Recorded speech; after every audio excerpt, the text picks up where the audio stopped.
मंत्रालय में चल रही है बड़ी बैठक। निर्णायक जंग के फैसले पर चर्चा की जा रही है। रक्षा मंत्री, सीडीएस और तीनों सेना प्रमुख इस बैठक में मौजूद हैं। सोचिएगा जरा, रक्षा मंत्री, सीडीएस और तीनों सेना प्रमुख इस बैठक में मौजूद हैं, तो ऐसे में मंथन भी किस तरीके से यहाँ किया जा रहा होगा, भारी रणनीति बनाई जा रही होगी। इस बैठक के बाद यहाँ पर सीधा कार्रवाई से ही मालूम होगा कि आखिरकार बैठक में क्या रणनीति बनी है। लेकिन फिलहाल ये बैठक अब बेहद महत्वपूर्ण है। अधिक जानकारी के लिए हमारे सीनियर एडिटर संजय शर्मा का रुख करेंगे। संजय जी, रक्षा मंत्री, सीडीएस और तीनों सेना प्रमुख इस वक्त बैठक कर रहे हैं। बैठक बहुत महत्वपूर्ण है, ये फैसला महत्वपूर्ण इसमें लिया जाएगा और उसके बाद जब सीधा जमीन पर यह फैसला अमल में आएगा, शायद तभी इसकी जानकारी सामने आ पाएगी।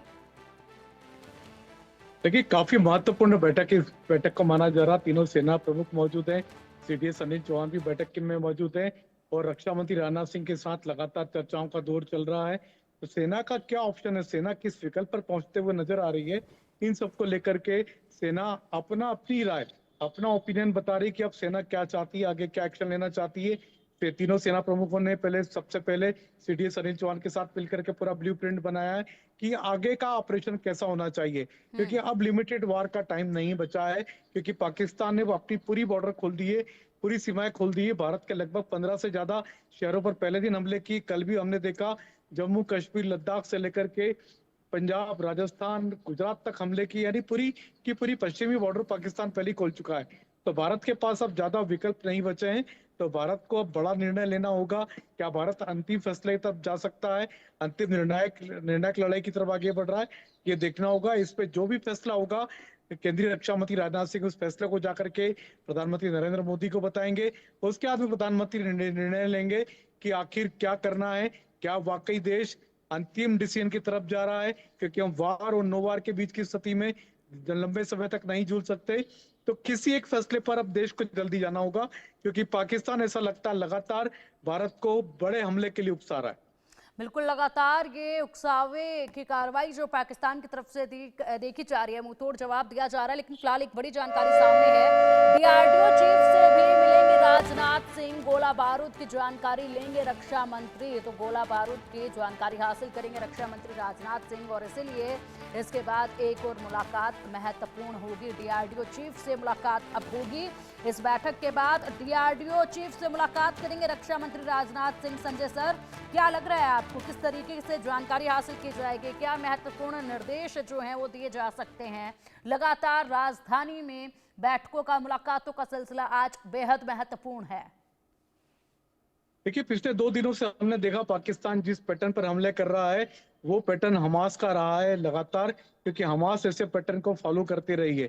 तो सबसे पहले बड़ी संख्या में ड्रोन छोड़े जाते हैं, ड्रोन के बाद में मिसाइल अटैक होता है, मिसाइल के बाद में फिर फाइटर प्लेन्स आते हैं। तो आपकी जितनी मिसाइलों को नष्ट करने की जो क्षमता है, वो ड्रोन को नष्ट करने में निकल जाती है। तो ये हमास का पैटर्न रहा, जो हमास ने लगातार इजराइल पर इसी तरह से इसी पैटर्न पर हमास अटैक करता रहा था। तो पाकिस्तान ने कल इसी पैटर्न को फॉलो किया था। तो भारत अब लगातार उसी पैटर्न को तोड़ने के लिए कई सारे बड़ी संख्या में ड्रोन का भारत ने भी इस्तेमाल किया है। पाकिस्तान में हमलों में कल हमने देखा लाहौर, कराची, रावलपिंडी, इस्लामाबाद में जो भारत ने भी जो हमले किए, बड़ी संख्या में ड्रोन से हमले किए। तो बड़ी संख्या में भारत को ड्रोन हमलों की जरूरत पड़ने वाली है। और लगातार मिसाइलों की जिस तरीके से हमने देखा, भारत का जो सुदर्शन चक्र है S-400, उसने काफी भारत की सहायता की है, पाकिस्तान के कई सारे मिसाइल अटैकों को नष्ट किया है। तो लेकिन भारत को बड़ी संख्या में मिसाइलों की जरूरत पड़ने वाली, तो उनका स्टोरेज, उनका भंडारण और उसकी सप्लाई, अब सप्लाई चेन को तैयार करके रखना होगा, क्योंकि बड़ी संख्या में अगर बड़ी लंबी लड़ाई छिड़ती है तो बड़ी संख्या में मिसाइलों की आवश्यकता पड़ने वाली भारत को। बिल्कुल, और ऐसे में तैयारी पूरी है, बड़ी संख्या में मिसाइलों की आवश्यकता होगी। लेकिन फिलहाल यहाँ पर जिस तरीके से चाइनीज खिलौने लेकर ये अटैक कर रहे हैं, वो पाकिस्तान की जो हालत है वो भी दर्शाता है। ऐसे में बड़े फैसले लिए जा रहे हैं। लेकिन क्या लगता है संजय सर कि इस वक्त जो है देखा गया, आसमान से यहाँ पर अटैक किया गया पाकिस्तान के ऊपर, जिस तरीके से नौसेना ने भी कल कराची पोर्ट पर अटैक किया और उसके बाद यहाँ पर ये अपने आत्मरक्षा के लिए अब तक जवाब दिया जा रहा है। लेकिन अब क्या लगता है आपको कि जमीनी स्तर पर कोई बड़ा एक्शन की तरफ ये तैयारी की जा रही है बैठकों में? बिल्कुल, भारतीय सेना चाहती है कि अब उनको एलओसी क्रॉस करने की इजाजत दे देना चाहिए, क्योंकि अब लिमिटेड वार संभव नहीं है, क्योंकि पाकिस्तान ने सारे नियमों का उल्लंघन पहले ही कर दिया है। तो भारत की तरफ से अब किसी भी नियम से बांध करके नहीं रखना चाहिए। तो भारतीय सेना अब चाहती है कि उनको फ्री हैंड दे दिया जाए, सरकार की तरफ से ग्रीन सिग्नल दे दिया जाए, ताकि भारतीय सेना एलओसी क्रॉस करके अब जिसको कहते हैं अंतिम और निर्णायक लड़ाई, उसकी तैयारी शुरू करे। तो अंतिम निर्णायक लड़ाई लड़ने के लिए सेनाओं को भारतीय सरकार की तरफ से ग्रीन सिग्नल चाहिए, प्रधानमंत्री नरेंद्र मोदी की ओर से मंजूरी चाहिए। तो उसी की तरफ ऐसा लगता है कि देश अब आगे बढ़ रहा है और भारतीय सेना चाहती है कि अब निर्णायक जंग हो, निर्णायक लड़ाई हो, क्योंकि पाकिस्तान उसके बिना मानने वाला नहीं है। बिल्कुल, पाकिस्तान जो है वो बिल्कुल भी अब मानेगा नहीं, और ऐसे में मनाना बेहद अच्छे से भारत को आता है। और एक बार फिर से चाय जो है हमारे जवान भारत में इस्लामाबाद में पीते नजर आएंगे। संजय जी, जिस तरीके से बैठकों का सिलसिला जारी है, फिलहाल बहुत शुक्रिया आपका इन तमाम बड़ी जानकारियों के लिए। और चलिए अब एक महत्वपूर्ण जानकारी और आपको देते हैं कि S-400 आखिर काम कैसे करता है। S-400 जिसका नाम आप कल से बेहद ज्यादा सुन रहे होंगे, जिसने बड़े कारनामे कल की रात करके दिखाए हैं, अब उसकी महत्वपूर्ण जानकारी। S-400 का पहला हिस्सा है सब हेडर कमांड व्हीकल, एक तरह का ये कंट्रोल रूम है। और ऐसे में इसके दूसरे हिस्से की बात करें, कंट्रोल रूम, उसके बाद दूसरा हिस्सा इसका जो है वो S-400 का है। दूसरा हिस्सा सब हेडर है इसका, जो कि मल्टी फंक्शन रडार सिस्टम है, खुद ब खुद टारगेट को तलाशता है। ये सोचिए किस तरीके से टेक्नोलॉजी का इस्तेमाल इसमें हुआ है। और उसके बाद बात है S-400 के तीसरे हिस्से की। S-400 का तीसरा हिस्सा सब हेडर लॉन्च व्हीकल है। इसमें से मिसाइलें निकलती हैं, मिसाइलें इसी में से निकाली जाती हैं। फिर S-400 का चौथा हिस्सा आता है, ये सब header long range surveillance radar है। इसके नाम से ही आप समझ सकते हैं कि खतरे को तुरंत भांप लेता है, और उसके बाद खतरे को तुरंत भांप कर तुरंत एक्शन भी लेता है। S-400 जिसका नाम आप लगातार कल से सुन रहे हैं, बेहद ही ज़्यादा जाबाज है, बेहद महत्वपूर्ण है ये भारत के लिए। और ऐसे में अगर बात की जाए तो S-400 जिसके खरीद के लिए भी बड़ी मुश्किलों का सामना भारत को करना पड़ा था, लेकिन आखिरकार भारत ने अपनी जीत पूरी करके S-400 को हासिल किया। और आज देखिए किस कदर इसका नाम सबके सामने है। पठानकोट में सुरक्षा बलों का सर्च ऑपरेशन इस वक्त देखा जा रहा है। पठानकोट में सुरक्षा बलों ने सर्च ऑपरेशन चलाया है, इस वक्त की बड़ी जानकारी ये सामने आ रही है। लगातार यहां पर जिस तरीके से कार्रवाई देखी जा रही है, बड़े अपडेट लगातार सीमा से जुड़े हुए भी सामने आ रहे हैं। इस वक्त की ये महत्वपूर्ण जानकारी, कार्रवाई का सिलसिला लगातार जारी है। सर्च ऑपरेशन बेहद जरूरी है इस वक्त पर, जिस तरीके से यहाँ पर हालात बने हुए हैं। पाकिस्तान अपने नापाक इरादों को अंजाम देने की कोशिश कर रहा है, तो इसीलिए ये सर्च ऑपरेशन बेहद महत्वपूर्ण है।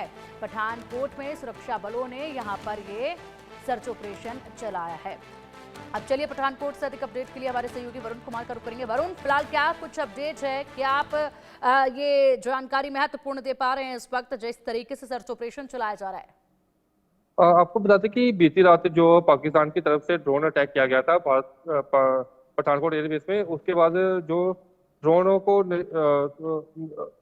पर अटैक किया गया था S-400 के साथ, उसके बाद जो एयरफोर्स के साथ जितने भी इलाके हैं, जो उसके साथ जितने भी गांव लगते हैं, वहां पर पुलिस की तरफ से सर्च ऑपरेशन चलाया जा रहा है कि कुछ ड्रोन के एलिमेंट्स वहां पर ना मौजूद हो, उसको लेकर जो है सर्च ऑपरेशन जो है चलाया जा रहा है। तो सर्च ऑपरेशन वरुण जिस तरीके से चलाया जा रहा है, इससे जुड़े कुछ और महत्वपूर्ण जानकारियां क्या सामने आ पा रहे हैं? कोई इनपुट ऐसा हासिल हुआ है जिसके चलते सर्च ऑपरेशन में तेजी आई हो?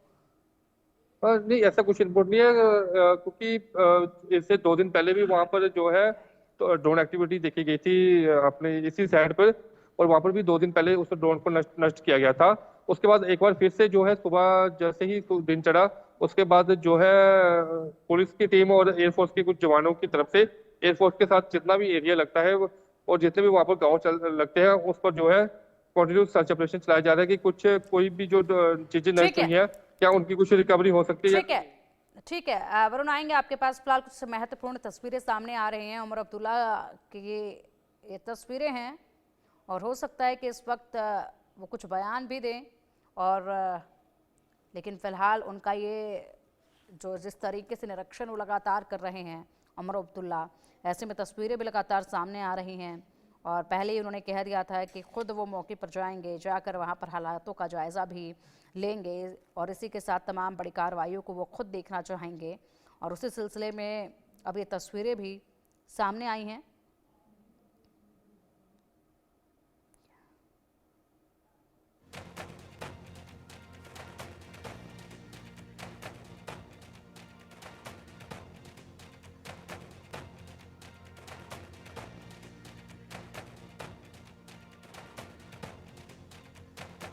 शायद हो सकता है उमर अब्दुल्ला जिस तरीके से यहाँ पहुंचे हैं, भीड़ अधिक इस वक्त नजर भी आ रही है। तो इस वक्त एक और बड़ी खबर सामने आ रही है, जैसलमेर में पाक का जिंदा बम मिला है। पुलिस और एयरफोर्स की टीम मौके पर मौजूद है। बम वाली जगह को पूरी तरीके से सीज कर दिया गया है। जैसलमेर में सुरक्षा बलों का सर्च ऑपरेशन काफी तेजी के साथ देखा जा रहा है आगे बढ़ते हुए। बीती रात पाकिस्तान द्वारा जैसलमेर पर किए गए हमले के दौरान 10:30 बजे की यहाँ ये घटना बताई जा रही है और जिंदा बम यहाँ पर बरामद किया गया। पूरे इलाके को, आसपास के इलाके को सीज कर दिया गया, लेकिन यहाँ पर हर नापाक हमले को बुरी तरीके से ध्वस्त लगातार किया जा रहा है। एक भी इनकी हरकत को यहाँ पर कामयाब नहीं होने दिया जा रहा है। तस्वीरें देखिए, इंडिया न्यूज पर एक्सक्लूसिव तस्वीरें आपको दिखा रहे हैं और इसी के साथ इन तस्वीरों को आप देखिए, जिंदा बम यहीं से बरामद किया गया है जैसलमेर में। यहाँ पर ये पाकिस्तान का जिंदा बम है। लगातार हर एक इलाके को दहलाने की कोशिश पाकिस्तान की इस वक्त नजर आ रही है। पुलिस और एयरफोर्स की टीमें यहाँ पर मौके पर मौजूद हैं। पूरी तरीके से एयरफोर्स का जाब्ता यहाँ मौजूद है, पुलिस बल यहाँ पर मौजूद है। पूरे इलाके को चारों तरफ से घेर लिया है और भी यहाँ पर जांच पड़ताल की जा रही है। सर्च ऑपरेशन अभी और भी यहाँ पर चलाया जा रहा है। इसी के साथ पूरे इलाके की घेराबंदी भी कर ली गई है।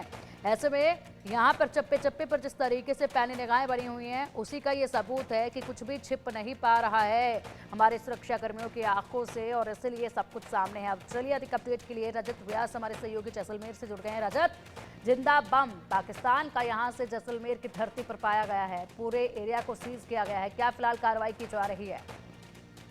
जी बिल्कुल, जैसलमेर के सिटी एरिया के पास किशन घाट बस्ती है, जहां पर एक जोगियों की बस्ती में जो है ये सूचना मिली है ग्रामीणों के द्वारा कि यहाँ पर एक बमनुमा वस्तु है जो पाई गई है। और जब ये सूचना प्रशासन को मिली तो पुलिस का दस्ता और एयरफोर्स की जो टीमें हैं वो वहां पर पहुंच चुकी हैं। उन्होंने उस पूरी जगह को जो है वो सीज कर दिया है और जो आसपास के लोगों को वहां से दूर रहने के लिए कहा गया है। और साथ ही जल्द ही जो है उस वस्तु की जो है वो जांच की जाएगी कि वो क्या चीज है, और उसके बाद जो है ये बताया जाएगा असल में कि वो क्या चीज है और कैसे वो प्राप्त की गई है। दूसरा, मैं आपको ये भी बताना चाहूंगा कि कल देर रात जो पाकिस्तान ने हमले किए हमारे इस तरफ से, तो रात को करीब 10 से 10:30 के बीच में ये घटना बताई जा रही है। तो हो सकता है कि किसी फायर का ये मलबा हो जो वहां जाकर गिरा हो, या अन्य कोई ऐसा सामान जो वहां पर मिला हो, तो उसकी जांच की जा रही है। और प्रशासन और एयरफोर्स की टीमें जो है वहां पर लगातार बनी हुई हैं और वो जो है इसको देख रेख कर रही हैं, उसकी जांच परख कर रही हैं। जी बिल्कुल, लगातार देखरेख की जा रही है, जांच परख की जा रही है। इसी के साथ अगर बात की जाए तो किस तरीके से यहाँ पर सर्च ऑपरेशन चलाया जा रहा है, कितने दायरे में अभी सर्च ऑपरेशन आगे बढ़ता नजर आ रहा है, और इसी के साथ यहाँ पर जो महत्वपूर्ण जानकारियां आपके पास हैं इस वक्त जो आप दे पाए वो बताइएगा मौके से जैसलमेर से, क्योंकि इस वक्त बेहद संवेदनशील ये इलाका बना हुआ है।